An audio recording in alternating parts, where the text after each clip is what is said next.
Hello, my friends, and welcome back. Thank you very much for being with me again today. I have here a video of Rand Paul, Senator of Kentucky, Rand Paul, delivering a very important speech on the floor of the Senate. And he's going to talk about Ukraine and why he will not give any more money to Ukraine because he's calling that not a democracy. And I will play this video, which is about 11 minutes, but I will not play it 11 minutes. You can find it on YouTube.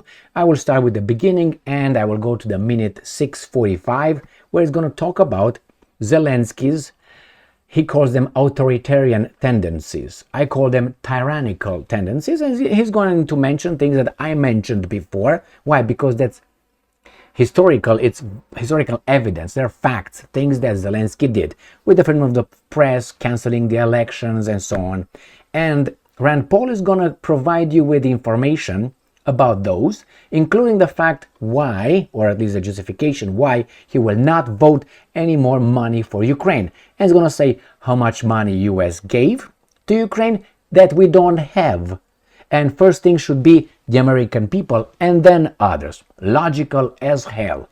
So let me show you this little video. This is from yesterday, the 20th of September 2023. I rise to put the leadership of the House, the Senate, and the President of the United States on notice.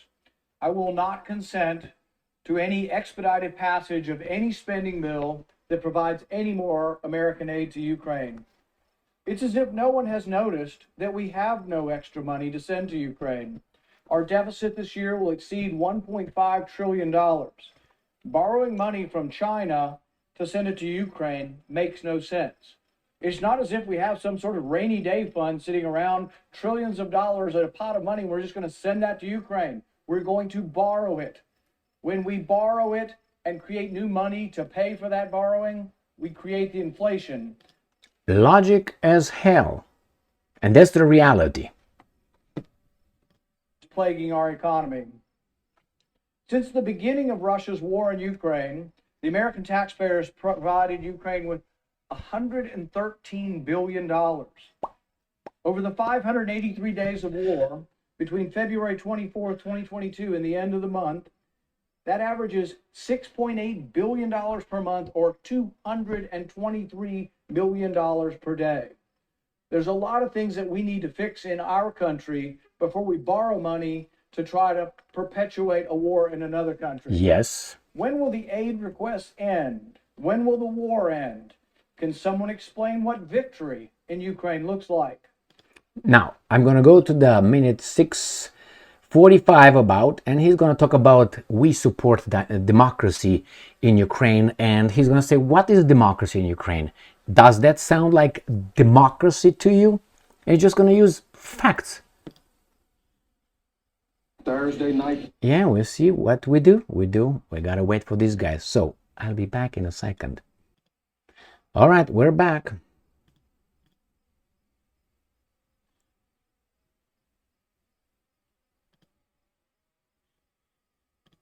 From a shining example of democracy.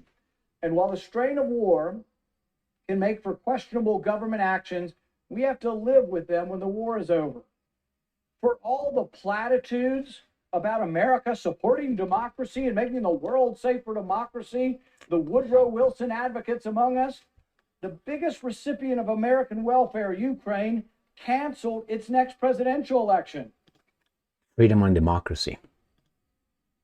You're telling me we're sending $100 billion to a country that's not going to have elections? We're going to send $100 billion to a country that now has what, a president for life? They say, oh, well, we could, but it's difficult. Does anybody remember the American Civil War, where 600,000 people died and yet we didn't miss an election? They've canceled the presidential election. I would add also the Second World War. The Americans did not cancel the elections during the Second World War. We should cancel our aid as a response. I'm surprised this guy is moving and talking. This is not the only concerning development in Ukraine. Despite Zelensky's charm offensive this week, his actions also deserve scrutiny. Citing national security concerns, Zelensky has banned Orthodox churches oriented towards the Russian Orthodox Church and has ordered Ukrainian law enforcement to raid churches and arrest priests. He has banned the political opposition. How do you have a democracy if you're not going to have elections and you banned the opposition? He suspended 11 political parties, including the Opposition Platform for Life, the second largest party in Ukraine's parliament and the one which held 44 seats. He has attacked free speech by banning opposition media and increasing his government's regulatory power over journalists.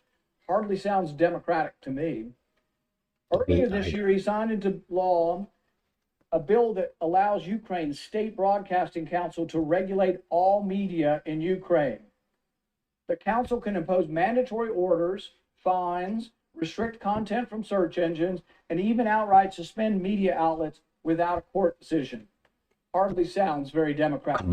Come on, man. Come on, man. If you wish these actions that sound like the actions of authoritarian regime, if you suspect these do sound like an authoritarian regime, you're right. This past July, a Swiss intelligence report observed, quote, authoritarian traits in Zelensky as he tries to push the mayor of... Did you hear that, my friends? I made a video a while ago, actually 2 of them, talking about the exact thing. This guy is and I said tyrant, but not authoritarian. But anyway. Vitaly Klitschko. Well, it's Vitaly Klitschko, just so you know, but he is gonna butcher. He's not aware with a boxer. Klitschko out of contention for Ukraine's 2024 presidential elections. Citing martial law, Zelensky stated that those elections will not take place. Martial law, no elections, banning opposition party. This is where your $100 billion has gone, and they're not done. We don't have the money's being borrowed. We borrow the money from China to send it to Ukraine. How stupid. In 2021, Zelensky fired multiple government officials, including his prime minister, Did you know that? investigating a Ukraine oligarch who just happened to be a key backer of Zelensky's presidential The guy, campaign. colonoscopy guy. The United States placed sanctions on this oligarch for his involvement in significant corruption, and earlier this month he was finally arrested.